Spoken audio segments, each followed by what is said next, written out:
Hello everybody, it's Michael here for Tactica Imperialis. Got the next part of my Codex Space Marines analysis. I'm taking a look at the fast attack section today. Okay, let's see, where are we? Oh, so 2 pages of this one, so this one might not be as long-winded. Assault Squad, weapon skill, ballistic skill, strength and toughness 4, and 1 wound initiative 4, 1 attack leadership 8, 3 plus 6. It's basically attack marine. However, they differ from attack marine because they have bolt pistol and chainsword instead of a bolter, and they also have a jump pack. They cost 17 points each, so are slightly more expensive. Up to 2 Assault Marines may replace their bolt pistols with a flamer or a plasma pistol. So you can either have something for heavy infantry or something for more anti-infantry. As usual in these squads, you have a Sergeant Basic, which you may upgrade into a Veteran. You're allowed a Grav or Plasma Pistol. And you are then allowed melee weapons, melter bombs, and a combat shield. A combat shield is a 6+ invulnerable save, but it does not replace your war gear. So, for example, you may choose to wield a bolt pistol and a power sword and a combat shield, have a 6+ invulnerable, and still use the power sword and bolt pistol. The entire squad may remove their jump packs, changing their type to infantry, and in that case take a drop pod or rhino for free. So you have 2 options in their delivery system. You can keep them as jump infantry, give them deep strike, or just move up the board, or you can take their jump packs off them and give them a free transport. It's up to you. I wasn't aware that it would work using them outside of jump packs, but it's plausible, I suppose. Then we have the Land Speeder. The Land Speeder is BS4, 10 all round, 2 hull points, and is armed with a heavy bolter and has the deep strike rule as standard. They are 50 points each. Any land speeder may replace a heavy bolter with a heavy flame or a multi-melter, depends on purpose. And any land speeder may also take a heavy bolter, heavy flame, a multi-melter, typhoon missile launcher, or assault cannon, as well as the weapon it already mounts. So I don't think you can fire both weapons because there's only one. Actually, that's rubbish. Forget that. So yeah, it depends on the purpose. Obviously, if you want anti-tank, you take 2 multi-melters. If you want a bit of everything, perhaps an assault cannon and a typhoon missile launcher. A typhoon missile launcher is not quite the same as a regular missile launcher. It's just down here. It's 4-6 2 shots blast or 8-3 2 shot. So it's in essence a 2-shot missile launcher. So it's slightly better than a regular one. They are quite expensive though. If you start festooning them with upgrades, they can go anything up to 90 points each. Commonly, I've seen them used as deep striking units to cause carnage with multi-melters or heavy flamers on infantry, but they can work in both ways. Bear in mind they only have 2 hull points and 10 armour, so you'll need to keep them moving quickly. As fast skimmers, this should not be too much of an issue.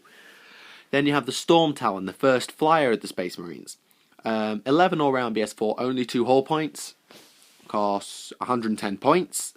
It has the hover rule, so it can stand still and gain 1 ballistic skill, but become more susceptible to small arms fire.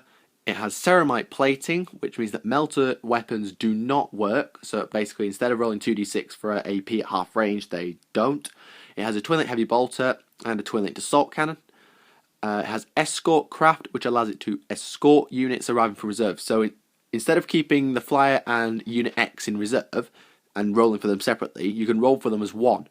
A Storm Talon cannot escort another Storm Talon. It cannot escort a deep striking or outflanking unit.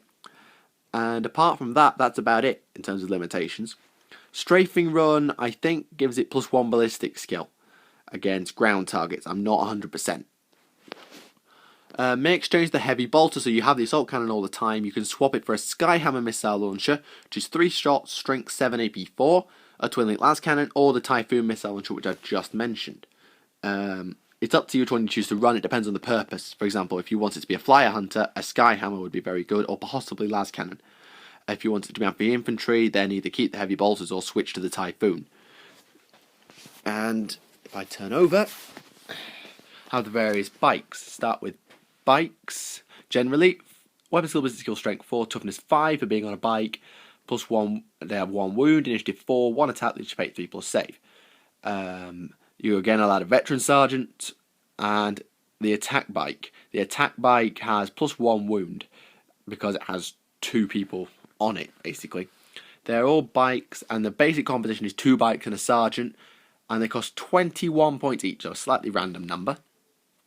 Up to 2 bikers may take a special weapon. The Space Marine bike is armed with a twin-link bolt gun. The attack bike is armed with a heavy bolter and a twin-link bolt gun. The Sergeant may become veteran, may take melee weapons or ranged weapons. Attack bike, as I said, that's a 45-point upgrade, and it's 10 points to give it a multi-melter instead of a heavy bolter. As I said in my combat tactics video, chapter tactics, when you split into combat squads, you split it to be 1, 2, 3, 4, 5 bikes, and 1, 2, 3 with the attack bike to keep the wounds balanced, instead of being 4 and an attack bike and then 4. So bear that in mind if you go for combat squads. So bikers are pretty okay. Obviously not the strongest twin-link bolt guns aren't that powerful, but an attack bike is pretty useful and can be done on the cheap. If you take a captain, or I think chapter master or Corsaro Khan on a bike squads of 5 or more may be taken as troops or as scoring units instead of not being able to claim objectives or being fast attack. So bear that in mind. Attack bike squads are slightly different. These guys cost 45 points each. Same profile as before. It's the same as the bike squad, but without the bikes. It's just attack bikes. They don't get combat squads, and they all have the heavy bolts which they can swap for multi-melter.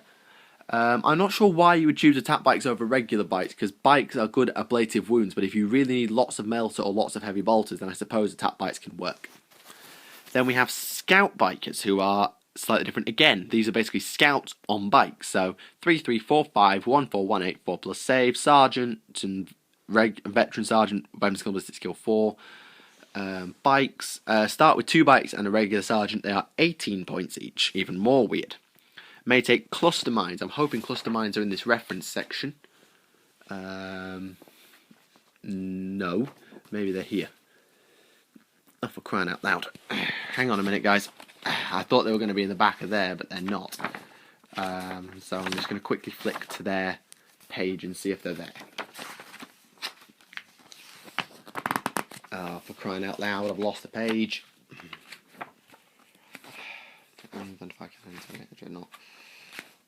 Here we go. Cluster mines. Oh, it's not even there either, for crying out loud. Right. I'm really sorry about this. I thought it was going to be at the back, but it's not. And they're still not here. Where are they? Ah, here we go. At last. That took a lot longer than I was expecting. After your army deploys, scouts redeploy and infiltrators deploy, but before you roll to seize the initiative, each unit with cluster mines can booby trap a piece of terrain on the board. This terrain should be marked with a marker, and enemy models treat the terrain as dangerous. So it's pretty powerful. I mean, you have to pay for it, but it's a good way of keeping terrain out of the enemy's reach, particularly if they need to go through it to get to a unit. You can easily camp in this because it doesn't affect you. Note, multiple units booby trap in the same area of terrain will have no additional effect, and units with mines that start in reserve may still booby trap a piece of terrain. So, pretty powerful actually. You obviously need to be careful where you do it, because if you do it in your own area it may be useless. If you do it in their area they may be able to get round it. So put it on terrain that's quite important. It has to be area terrain, so not buildings. Bear that in mind as well.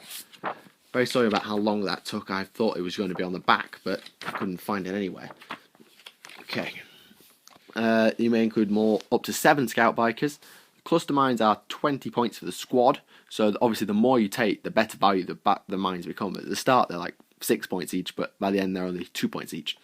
Up to 3 scout bikes may replace twin-link bolt guns with an Astartes grenade launcher. Now this is here.